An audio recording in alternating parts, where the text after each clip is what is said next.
Bonjour et bienvenue dans la saison 1, Les Murmures du corps, le podcast qui vous invite à explorer et éclairer les empreintes invisibles de votre histoire.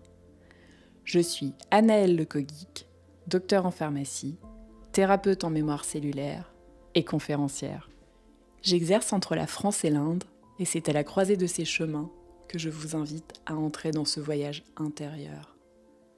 Dans ce podcast, nous parlerons bien sûr de mémoire cellulaire, mais aussi de psychogénéalogie, d'héritages invisibles, de ces empreintes inscrites dans le corps que parfois nous ne voulons pas voir. Nous aborderons le déni, l'oubli et ce droit fondamental à ne pas pardonner quand l'histoire est trop lourde. Chaque épisode est une invitation à voir, à accepter et peu à peu à transformer le regard que vous portez sur votre histoire. Bienvenue dans les murmures du corps. Aujourd'hui, je suis ravie de recevoir Marjorie pour ce nouveau murmure. Nous nous sommes rencontrés lors d'une retraite de méditation pendant l'été 2025 et j'avais envie que vous puissiez découvrir son univers. Bonjour Marjorie et bienvenue. Est-ce que tu pourrais te présenter en quelques mots ? Donc je suis Marjorie, je suis professeure de yoga et praticienne en massage thaïlandais. J'ai vraiment pour mission d'aider les personnes à se sentir bien dans leur corps, dans leur tête, par le yoga, le massage thaï notamment. Et il me tient à cœur de créer des espaces de reconnexion à soi, des espaces qui sont bienveillants, joyeux et chaleureux et très simples. Est-ce que tu pourrais nous partager un petit peu de ton chemin et ce qui t'a amené au yoga et au massage thaï ? Oui, alors c'est une histoire assez personnelle. J'ai découvert le yoga pour la première fois en 2013. À ce moment-là, je travaillais en Chine. J'étais passionnée de langue chinoise et je me suis retrouvée à travailler pour une entreprise chinoise.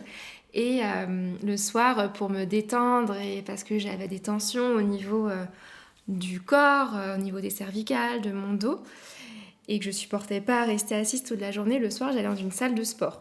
Et ils proposaient un cours de yoga. Et là, j'ai testé. Donc, c'était en chinois et ça me faisait un bien fou. Et donc, j'ai pris goût à ces cours de yoga en chinois. Je comprenais pas grand-chose à part inspirer, expirer, droite-gauche. J'essayais de suivre la prof comme je pouvais. Et à mon retour en France, j'ai commencé à prendre des cours de yoga. Donc, c'était en 2014-2015. Et depuis, il m'a suivie. Et tu l'as suivi aussi, si je comprends Oui. bien. Jusqu'à me former pour être professeure de yoga en 2019. D'accord. Et le massage thaï alors ? Le massage thaï, c'est plus récent, ça date de 2024, donc de l'année dernière. C'est vrai que dans le yoga, donc voilà, vous connaissez probablement tous ce qu'est le yoga. C'est une pratique corporelle. Je dis corporelle parce qu'on l'assimile plutôt à l'aspect physique ici en France, mais c'est tout un art de vivre, il y a toute une philosophie derrière qui nous vient de l'Inde. Et dans le yoga, il va y avoir aussi une partie ajustement, toucher. Mais c'est vrai que du coup, j'étais pas très à l'aise pour ces ajustements-là.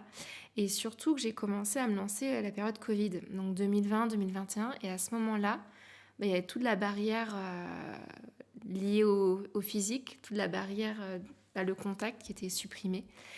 Et donc, en sortant des différents confinements, j'ai eu beaucoup de mal à me remettre dans justement ce toucher. Mais je sentais que c'était nécessaire et le massage. C'était bienveillant aussi. Et que c'était bienveillant. Exactement, parce que le toucher, il va être doux, subtil. Mais c'est vrai que c'est assez controversé, toute cette partie-là en yoga, parce qu'il y a des touchers qui peuvent être un peu violents, il y a des maîtres qui ont pu abuser en fait des élèves par rapport à ces corrections. Je suppose que tous les élèves ne reçoivent pas le toucher de la même manière en fonction de notre histoire, de notre expérience. On n'est pas tous... comment on peut dire ça ? On n'est pas tous à l'aise, nous aussi, en tant qu'étudiants de yoga, à recevoir un toucher de la part du professeur, que ça soit physique ou que ça soit peut-être égotique ou qu'importe, en fait. C'est pas simple, je suppose. Non.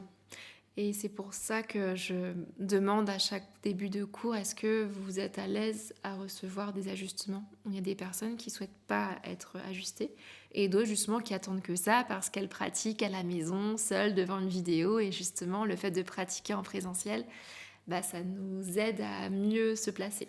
Oui, et c'est tout l'intérêt de faire des cours de yoga en présentiel. C'est qu'on a l'œil bienveillant du professeur ou de l'enseignant et son toucher qui du coup corrige nos postures qui peuvent être pas tout à fait alignées. Après, moi j'adore les cours en ligne, les cours à la maison, mais les deux sont complémentaires. C'est bien d'avoir une pratique autonome chez soi, puis c'est bien aussi d'être en groupe parce que c'est pas la même énergie de pratiquer seul dans sa chambre et de pratiquer en groupe. Bien sûr, et c'est pour ça donc que tu es venue au massage thaïlandais. Ouais.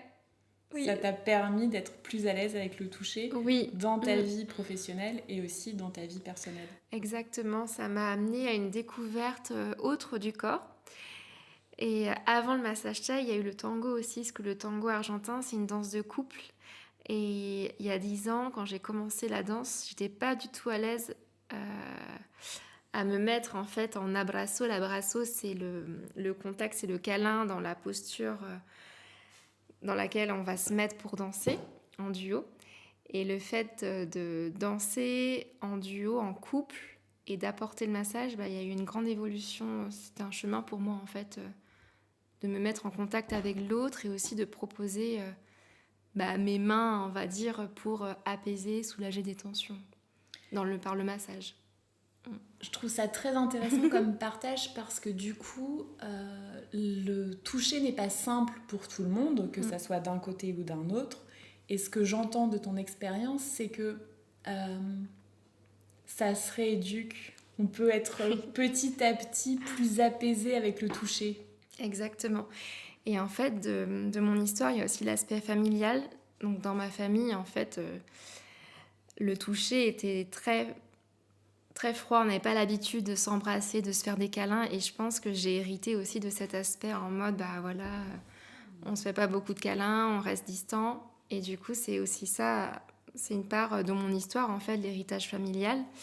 Mais avec le travail thérapeutique, le yoga, la danse, justement, ça m'a rééduquée et ça... Voilà, j'ai reformaté mes cellules. Oui. Maintenant, si tu es d'accord, Marjorie, j'ai envie qu'on aborde un sujet que nous avons en commun, la vie en Inde. Comme tu le sais, mon propre chemin thérapeutique s'est beaucoup nourri des enseignements spirituels venus d'Inde, et plus particulièrement de Pondichéry, et ils irriguent évidemment encore aujourd'hui naturellement ma pratique. Et c'est pourquoi ce que tu partages avec nous aujourd'hui, Marjorie, résonne beaucoup pour moi. Et en préparant ce murmure, j'avais très envie de savoir comment tu as vécu cette immersion dans un pays, il faut bien le dire, si différent d'une autre, parce que c'est en Inde que toi, tu t'es formée en partie au yoga. Déjà, l'approche, le rapport que les Indiens ou les Asiatiques ont à leur corps est vraiment différent de ce que nous, on a en Occident. Oui. Je dirais qu'ils sont plus connectés en fait à leur corps, à leurs ressentis, à leurs sensations, à leurs émotions, alors que chez nous, on n'en parle pas, quoi. Oui, on est d'accord sur ce point. Nous, on est quand même loin de notre corps, loin de ces sensations qui nous traversent à longueur de temps. Tout à fait. Et justement, pour moi, le yoga, ça a été une découverte de mon corps. Avant, j'étais très éloignée de ce que je ressentais, de comment je me sentais, quel était mon niveau d'énergie. Et le fait de me mettre en mouvement avec des postures, parce que je suis rentrée dans le yoga en pratiquant les asanas, qui sont les postures du yoga. Mais après, j'ai découvert tout un monde, l'histoire, la philosophie, les mantras, les pranayamas, qui sont, pour faire simple, des exercices de respiration. Ça m'a amenée à une découverte profonde de moi. Et ça a été un chemin, en fait, on va dire de guérison, mais une approche pour m'aider à mieux me connaître.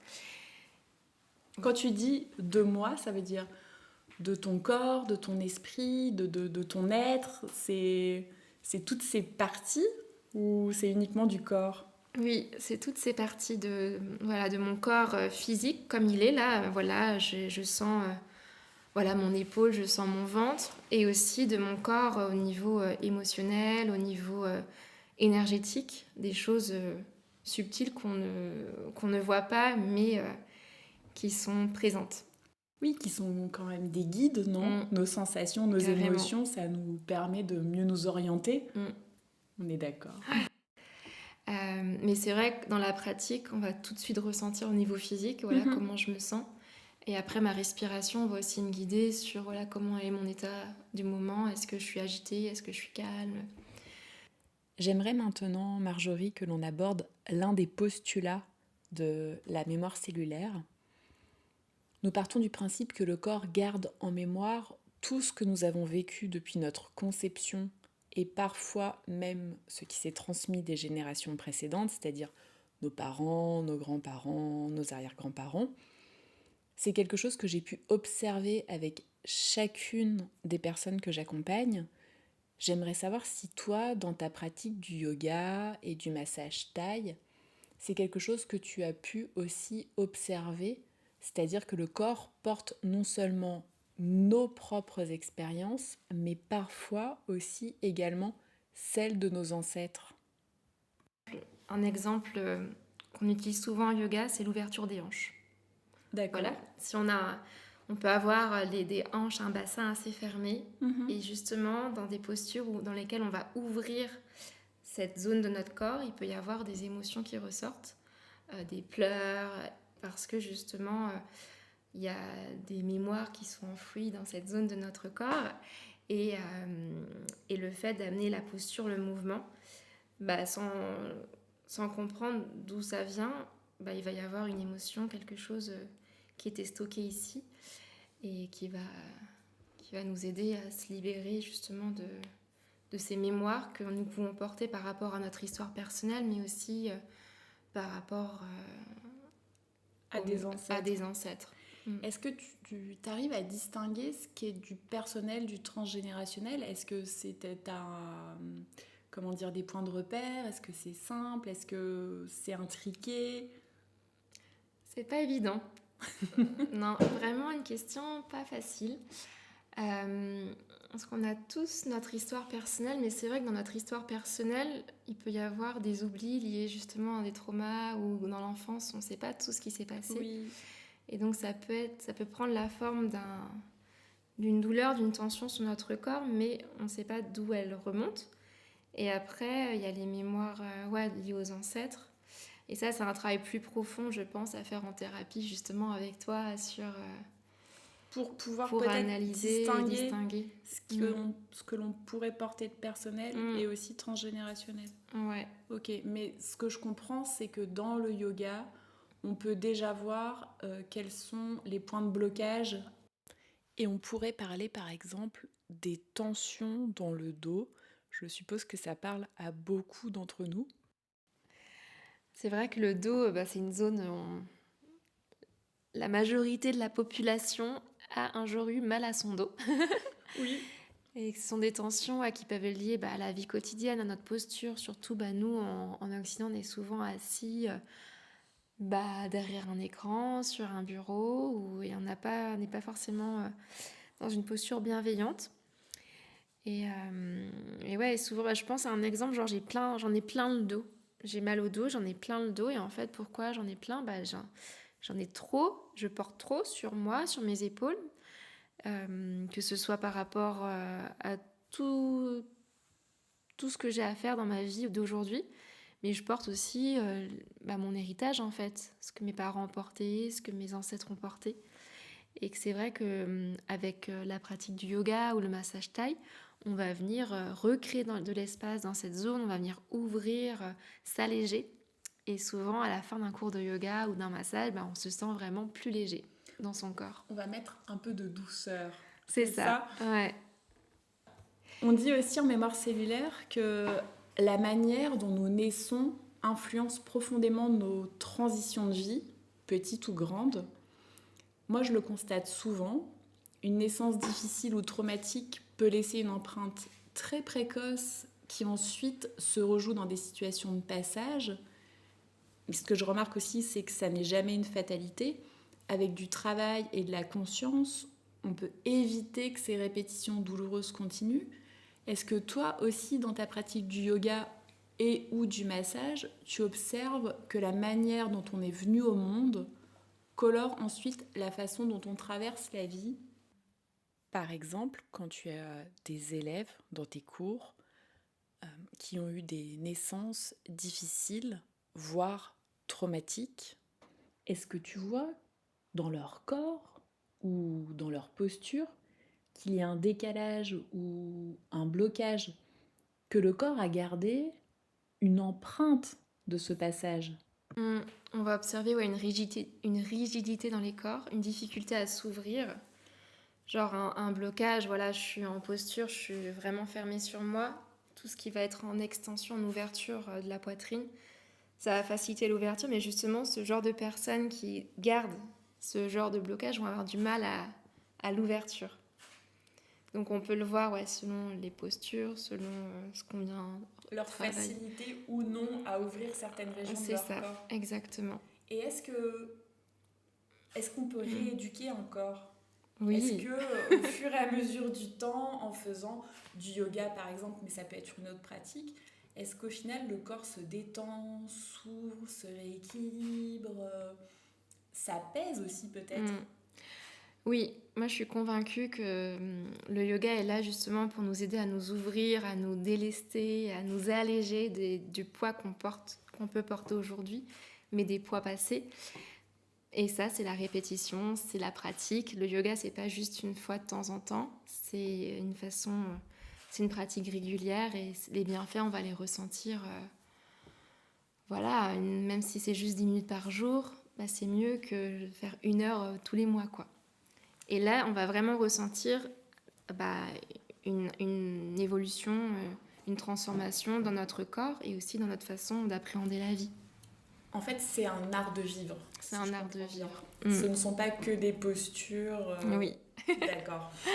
Peut-être qu'on en parlera une autre fois. En mémoire cellulaire, on voit que tant qu'une histoire n'a pas été mise en conscience, elle tend à se répéter, que ça soit notre histoire personnelle ou transgénérationnelle.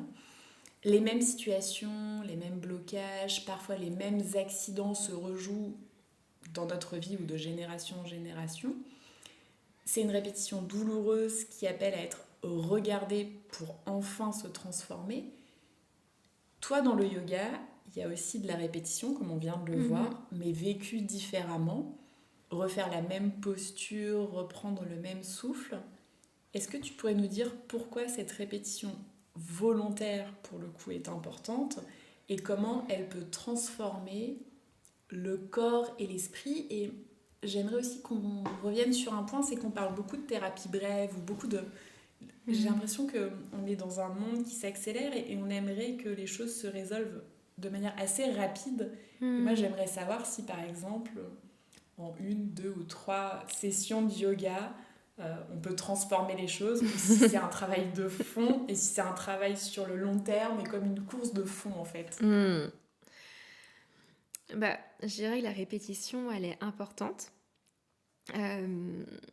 parce que déjà, plus le corps il va vers la même posture, on va sentir... En fait, chaque jour, si on fait la même posture, elle va être différente. Parce que chaque jour est différent. D'accord. Tout change. Et on peut prendre un exemple, la salutation au soleil. L'enchaînement peut être le même, mais notre ressenti va être différent chaque jour parce que on n'est pas dans le même niveau d'énergie. On est fatigué un jour, moins fatigué l'autre. On va être stressé un jour, moins stressé l'autre. On a trop mangé la veille, on a moins mangé, enfin bref, peu importe. Est-ce que ça peut être comme une météo intérieure, du coup, une salutation au soleil? Exactement. Moi, je ne la pratique pas, en toute honnêteté. Mais est-ce que du coup, ça permet de savoir comment on est dans son corps et du coup, est-ce qu'on peut se rééquilibrer directement après cette salutation au soleil? Alors, directement, en fait, on prend l'exemple de la salutation au soleil parce qu'il y a plein d'autres enchaînements possibles, de postures possibles, mais c'est vrai qu'après une salutation, déjà... on se sent bien parce qu'on a étiré, on s'est étiré, on a respiré en conscience, on a amené le souffle au rythme de nos postures et c'est ça qui fait du bien. Et justement, dans le yoga que j'ai appris, donc l'Ashtanga Yoga, Je me suis formée en fait en 2019 en Ashtanga Vinyasa Yoga, qui est une série de postures. Et le principe de ce yoga, c'est de répéter chaque jour les mêmes postures. Donc en fait, on enchaîne 5 salutations au soleil de type A, 3 à 5 salutations au soleil de type B, puis après il y a toutes les postures debout. Et ça fait une pratique d'1h30. Et c'est toujours la même chose. Et au début, on pourrait se dire, bah ouais, c'est tout le temps. Quoi ça sert? À quoi ça sert? Pourquoi? Et en fait, on sent que le corps, chaque jour, il est différent, il évolue. Et il y a une posture, un jour, on va pas pouvoir y rentrer. Le lendemain, ça va être plus fluide, mais sans savoir pourquoi. Mais ça, c'est lié à notre vie, ce qu'on fait, notre travail, si on Comment on mange, comment on dort, comment on se tient. Voilà, il y a plein de choses qui rentrent en compte. Donc pour moi, ouais, la pratique de l'Ashtanga Yoga, que je ne pratique plus aujourd'hui, parce que c'est une pratique très exigeante, a été pour moi justement comprendre la répétition, ses bienfaits, cette certaine discipline. Et c'est une répétition volontaire, comme tu disais, pour justement reprogrammer nos cellules, quoi. Parce oui. que, ouais. on rééduque le corps et donc on apprend aux cellules à faire autrement au final. C'est ça. Parce qu'un muscle, c'est aussi un ensemble de cellules. Donc, ok. Donc on reprogramme et puis après, on parle des 21 jours en mode... Je sais pas si tu as déjà entendu parler, au bout de 21 jours, c'est une nouvelle routine qui se met en place. Oui, les patients, en général, quand ils prennent rendez-vous en mémoire cellulaire, ils prennent rendez-vous toutes les 3 semaines à un mois parce qu'on estime que 21 jours minimum sont nécessaires pour intégrer. Ça permet de faire ce qu'on appelle, nous, des rééducations qui ne sont pas forcément du yoga, mais qui passent par d'autres choses. Mais oui, j'ai déjà entendu parler des 21 jours que j'applique, évidemment, dans mes sessions avec voilà. les gens que j'accompagne. Donc, il faut du temps. Mais c'est en même temps rapide, si je comprends bien. En fait, le corps se détend rapidement, mais il faut que ça soit répété. Oui, et puis ça dépend dans quel état on est. Genre, des fois, il y a des moments où on va pas pouvoir se concentrer, c'est ok. Oui. C'est aussi accepter qu'aujourd'hui, j'arrive pas, quoi. On est moins performant que la veille, en fait. Oui, et puis c'est pas une performance, quoi, le yoga. Je le répète toujours à mes élèves, vous n'êtes pas en cours de sport, quoi, même si ça peut paraître une activité physique, parce qu'on peut être amené à transpirer, parce que voilà, il y a de la chaleur, on libère des toxines, mais ne vous comparez pas entre vous, quoi. Vous êtes ici pour vous, c'est votre tapis, c'est votre territoire, et votre corps, il est comme vous êtes aujourd'hui. Et respecte-le avec amour et bienveillance. Et ça va même jusqu'au fait de ne pas se comparer aux postures qu'on a pu faire la veille ou la semaine d'avant ou l'année d'avant. Oui, et je pense au cycle de la vie. Genre, une femme qui va donner la vie, sa pratique va être différente avant sa grossesse, pendant sa grossesse et après sa grossesse. Parce que le corps, il s'est transformé, il a donné la vie... Et voilà. Bien sûr, oui, c'est comme à la puberté ou à la périménopause ou à la ménopause ou à l'andropause pour les hommes, parce que les hommes se sont mis au yoga et on est très contente. Oui, il y a des transformations tout au cours de la vie et le yoga permet d'accompagner ces transitions. Exactement. Ouais, j'en suis convaincue. Et même le massage thaïlandais. Le massage thaïlandais, on l'appelle souvent le yoga des paresseux. Très bien, ça m'intéresse. Parce qu'on va venir réaliser des postures, des pressions, des points d'acupression, des étirements sur la personne, mais elle reçoit, elle bouge pas. Donc, on va retrouver des postures semblables au yoga, mais de façon passive. En yoga, on est acteur de sa posture, et en massage thaï, on reçoit et voilà, on sent tout circuler. Oui, et ça peut être juste de faire des massages thaï pendant un moment de sa vie, puis de faire du yoga, puis de faire autre chose, et tout est juste à partir du moment où ça nous fait du bien, non ? C'est ça. Et pour moi, tout est complémentaire, que ce soit le yoga, le massage, la danse, le tango, la marche. Oui, le tango. Tout est lié, en fait. Il n'y a pas juste une activité. L'important, c'est de trouver une activité qui nous fasse du bien. Qui respecte le corps aussi, non ? C'est ça. C'est important. Qui respecte le corps et voilà, et c'est ça le mouvement. C'est la vie. Oui, c'est vrai. Et où est-ce qu'on peut te retrouver dans le monde ? Un peu partout dans le monde. Non, là, je viens de me baser à Morlaix et Carantec. Donc Morlaix, c'est une petite commune qui se trouve dans le Nord Finistère. Là où on est en train d'enregistrer ce murmure. Et justement, il y a un nouvel espace bien-être qui a ouvert au début du mois de septembre, Douarnenez. Et donc, j'exerce dans un des cabinets en massage thaï et je propose aussi des ateliers, des cours de yoga de façon ponctuelle et des retraites de yoga en France et au Maroc. Dans le désert. Voilà. En février en général, c'est ça? Oui, février-mars, c'est une bonne période pour explorer l'immensité du désert. Et est-ce que tu as un site internet ou une page Facebook ou des réseaux sur lesquels on peut te suivre? Oui, c'est marjorie.yogaflow, mais on pourra vous écrire ça dans le descriptif. Oui, comme tout ça, à vous fait. aurez toutes les informations. Marjorie, est-ce que tu aurais un dernier mot pour conclure ce murmure?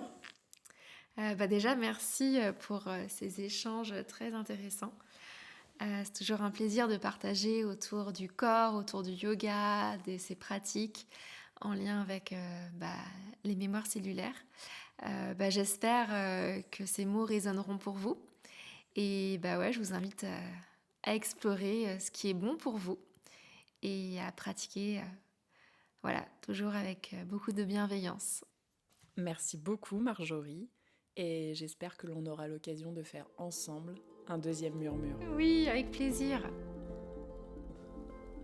Pour prolonger ce voyage cellulaire, vous pouvez me retrouver sur lamémoirecellulaire.fr où je partage mes écrits autour de la mémoire du corps. À la semaine prochaine pour un nouveau murmure.